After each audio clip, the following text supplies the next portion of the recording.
teknologi telah memasuki hampir seluruh sisi kehidupan, termasuk dalam hal merokok.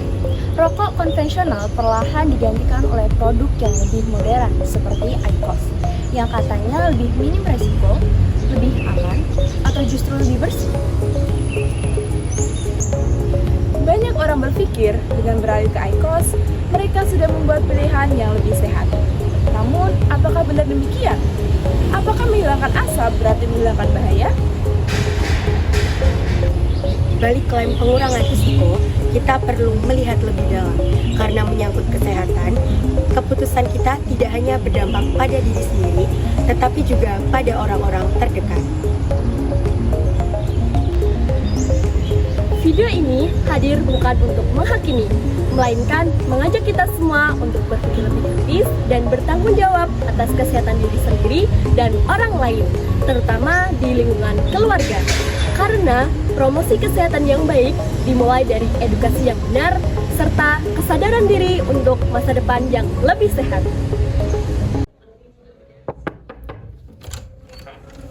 Waalaikumsalam. Mari Mbak masuk sana.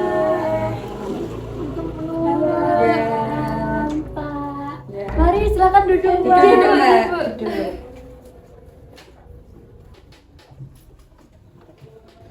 Selamat pagi Bapak, Ibu. Selamat Pagi, pagi Mbak. Mbak. Ya, masih ingat dengan kami ya? Ya masih lah ya. Masih muda ya, Iya. kita nggak lupa. Iya, gimana kabarnya Bapak Ibu hari ini? Alhamdulillah. Alhamdulillah. Ini kayaknya dari tadi kita nggak lihat adik ya, padahal biasanya lari-larian. Kemana adik? Kalau boleh Tadi tahu, Pak. baru keluar ya sama Ati. Oh, lagi keluar Iya. ya. Jadi kita berdua di rumah istirahat capek, Mbak. Oh, lagi quality time ya gitu. Iya, benar. Weekend soalnya. Oh iya. Jadwalnya quality. Iya, oke. Jadi berdasarkan kontrak waktu yang sudah kita sepakati pada pertemuan sebelumnya, jadi tujuan kami datang kemari adalah ingin sharing-sharing atau berdiskusi sedikit gitu ya Bapak Ibu terkait bagaimana cara untuk mengurangi penggunaan IQOS. Karena kan seperti yang kita tahu bahwa Bapak ini aktif menggunakan IQOS seperti itu deh. Iya, benar. Iya, jadi nanti sendiri waktunya kurang lebih sekitar 20 menit. Apakah bersedia Bapak Ibu? Aman, silakan Mbak. Silakan. Baik, oke, kita mulai deh. Ya Bapak Ibu, jadi berdasarkan apa yang disampaikan oleh Bapak sebelumnya, bahwa IQOS ini tidak berbahaya seperti rokok konvensional, seperti itu nih Pak. Iya. Iya, jadi IQOS ini kan memang tidak dibakar ya prosesnya, tapi dipanaskan, yang mana itu yang dihasilkan adalah uap, bukan asap. Nah, hal itu yang membuat IQOS ini terlihat lebih bersih daripada rokok konvensional, tetapi faktanya IQOS ini sama berbahaya dengan rokok konvensional, karena IQOS ini tetap mengandung zat beracun yang berbahaya jika terhirup oleh orang lain, dan juga IQOS ini mengandung nikotin serta zat yang bisa menyebabkan kanker, seperti itu Bapak. Iya Pak, jadi kan di IQOS sendiri itu kan tadi juga sudah disinggung ada zat nikotin seperti itu ya Pak. Nah, zat ini tuh juga sama Pak kayak rokok konvensional, di mana zat ini tuh dapat menyebabkan Bapak itu merasa kecanduan dan mungkin harus menggunakan IQOS setiap hari seperti itu Pak. Jadi ini bisa dibilang berbahaya ya Pak, karena nikotin sendiri kan membuat kecanduan terus-menerus seperti itu. Tapi saya tuh nggak pernah pakai IQOS di depan anak saya atau istri saya. Keluarga juga nggak pernah tuh Mbak. Oh iya, iya Bapak. Jadi walaupun memang mungkin dia Bapak tidak merokok di depan istri, di depan anak, atau mungkin di depan keluarga yang lain, tapi kan di dalam IQOS itu ada partikel-partikel kecilnya Bapak, yang mana partikel-partikel itu tuh bisa menempel di baju, di sofa, bahkan di tangan Bapak seperti itu. Dan itu disebut dengan paparan pihak ketiga atau third hand exposure seperti itu. Jadi tetap sama bahayanya Pak, walaupun mungkin Bapak memang melakukan IQOS, dia pakai IQOS-nya mungkin di luar seperti itu, atau mungkin kemana dulu seperti itu, tapi tetap sama saja Pak, karena partikelnya tetap menempel di baju seperti itu. Oh, gitu Pak. Iya. Oh ya Mbak, ini tuh kenapa ya Mbak, kalau suami saya tuh kalau pagi sering bersin-bersin gitu, saya khawatir takutnya kenapa-kenapa. Oh gitu Bu. Jadi kerawasan mata Bapak di bersin-bersin salah satu faktornya itu mungkin bisa karena penggunaan IQOS yang terlalu sering, seperti itu Bapak Ibu. Jadi kan IQOS sendiri kan seperti yang sudah saya sebutkan tadi, itu mengandung zat kimia yang berbahaya ya, yang mana bisa menyebabkan iritasi saluran nafas. Nah, IQOS jika dikonsumsi dalam jangka waktu yang panjang itu juga bisa menyebabkan kerusakan pada paru-paru seperti itu. Oke, jadi sebelumnya apakah Bapak sudah berusaha untuk mengurangi penggunaan IQOS ya Pak? Usaha sih pasti ada ya kita ya, cuman memang akunya dari lama udah pakai IQOS jadi ya bisa. Itu Bapak memang karena seperti yang sudah saya sampaikan sebelumnya juga Bapak bahwasanya kan di IQOS sendiri kan memang ada zat nikotinnya, yang mana ini sama seperti kayak zat-zat yang ada di rokok-rokok konvensional, jadi memang membuat kecanduan seperti itu Pak. Tapi ada nggak sih Mbak tips and tricks misalnya ini untuk berhenti pakai IQOS? Ya pastinya ada dong Bapak Ibu terkait dengan tips and tricks untuk mengurangi penggunaan IQOS itu tadi.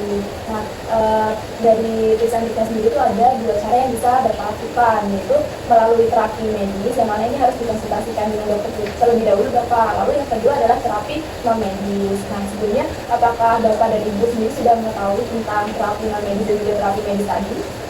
Kurang tahu sih kalau aku belum tahu sebenarnya. Baik, karena berhubung belum tahu juga, jadi saya jelaskan sedikit ya terkait dengan yang terapi non medis atau terapi yang tidak menggunakan obat tadi. Nah, dari terapi non medis ini sendiri bisa dilakukan melalui beberapa cara Bapak. Yang diantaranya itu adalah konseling perilaku, yang mana dari konseling perilaku ini Bapak bisa untuk mengenali pemicu dari penggunaan IQOS Bapak. Nah, jadi Bapak juga bisa membangun motivasi diri Bapak agar bisa mengurangi penggunaan IQOS itu tadi. Nah, yang kedua itu ada terapi perilaku kognitif. Jadi dari terapi perilaku kognitif ini Bapak bisa mengubah kebiasaan yang tidak sehat itu tadi menjadi kebiasaan sehat. Nah, itu bisa dilakukan secara seketika langsung ataupun secara bertahap seperti itu Bapak. Itu Bapak salah satu contohnya itu bisa mengalihkan ke hobi lain ataupun ke kegiatan yang lain agar Bapak ini teralihkan dari penggunaan IQOS seperti itu.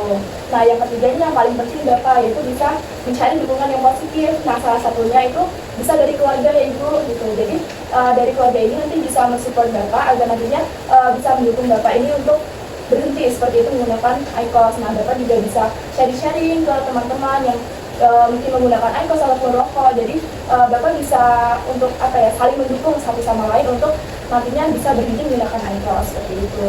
Nah, berdasarkan penjelasan saya ini, apakah ada yang ingin ditanyakan terlebih dahulu Bapak Ibu? Kalau pertanyaan belum ada ya, cuma tadi kan mbaknya udah nyampein ya tadi kalau paling penting itu dukungan dari keluarga ya tadi ya. Kebetulan istri saya ini emang supportif banget orangnya, jadi kayak sering ingetin juga tapi ya emang masih proses lah.